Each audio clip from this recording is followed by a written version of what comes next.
आज प्रधानमंत्री नरेंद्र मोदी की अध्यक्षता में हुई केंद्रीय कैबिनेट की बैठक में देश को कई बड़ी सौगातें मिली हैं। कैबिनेट ने 6 अहम फैसले लिए हैं, जिसमें जल जीवन मिशन का विस्तार सबसे प्रमुख है। इस बैठक में विकास और नागरिक कल्याण से जुड़े कई अन्य प्रस्तावों पर भी मोहर लगी है। केंद्रीय मंत्री अश्विनी वैष्णव ने केंद्रीय कैबिनेट के फैसलों की जानकारी साझा की है। आज के कैबिनेट में 5-6 बड़े डिस्कशंस हुए हैं, फैसले लिए गए। करीब 8,80,000 करोड़ रुपए के सारे फैसले हैं ये। सबसे महत्वपूर्ण फैसला जल जीवन मिशन 2.0 को मंजूरी मिलना माना जा रहा है। केंद्रीय कैबिनेट ने इस योजना को साल 2028 तक बढ़ाने और रीस्ट्रक्चर करने की मंजूरी दी है। अब फोकस इंफ्रास्ट्रक्चर क्रिएशन से सर्विस डिलीवरी पर होगा। कुल बजट को बढ़ाया गया है। समुदाय को ऑपरेशन और मेंटेनेंस में शामिल किया जाएगा। एसेट्स की डिजिटल मैपिंग होगी और सभी प्रोग्राम सर्टिफाइड किए जाएंगे। इसको करने के लिए कई डिजिटल और टेक्नोलॉजिकल मेथड्स भी डिप्लॉय किए जाएंगे।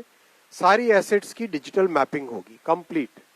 पाइपलाइन हो, टैंक हो, टैप वाटर का कनेक्शन का हो, उन सब का जीआईएस बेस्ड डिजिटल मैपिंग की जाएगी। दूसरे बड़े अहम फैसले के तहत केंद्रीय कैबिनेट ने जेवर एयरपोर्ट से फरीदाबाद कनेक्टिविटी के लिए एलिवेटेड रोड प्रोजेक्ट को हरी झंडी दे दी है। इससे नोएडा दिल्ली क्षेत्र में ट्रैफिक सुगमता बढ़ेगी। आज जो अप्रूव हुआ है प्रोजेक्ट वाया फरीदाबाद, ये फरीदाबाद आपको यहाँ पे 5 नंबर जहाँ लिखा हुआ उसके ऊपर बिल्कुल दिखाई देगा। फरीदाबाद से रेड कलर के डॉट में ये जो लाइन बनी है, काफी एलिवेटेड लाइन रहेगी। ये काफी एरिया इसका एलिवेटेड रहेगा।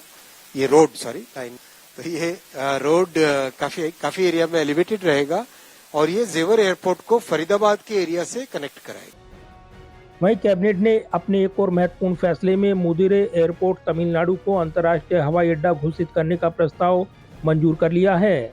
इससे दक्षिण भारत में पर्यटन और व्यापार को बड़ा बढ़ावा मिलेगा। केंद्रीय कैबिनेट ने एक और महत्वपूर्ण निर्णय में चीन से एफडीआई प्रत्यक्ष विदेशी निवेश के नियमों में ढील को मंजूरी दे दी है। सरकार ने चीन से निवेश को आसान बनाने के लिए शर्तों में रियायत दी है।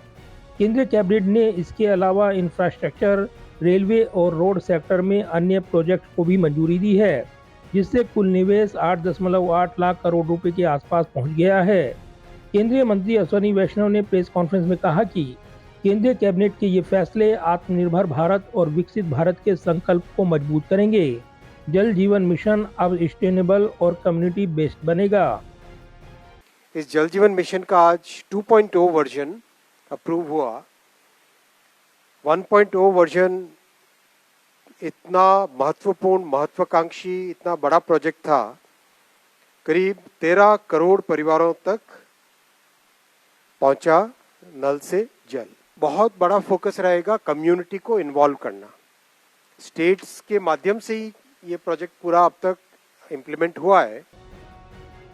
वहीं खबर है कि बैठक के दौरान प्रधानमंत्री मोदी ने मंत्रियों को निर्देश दिया कि पश्चिमी एशिया में जारी संकट का असर भारतीय नागरिकों पर न पड़े। सभी मंत्रालय मिलकर काम करें और किसी भी चुनौती के लिए पूरी तैयारी रखें। कैमरामैन विद्या के साथ प्रदीप कुमार, टोटल न्यूज, दिल्ली।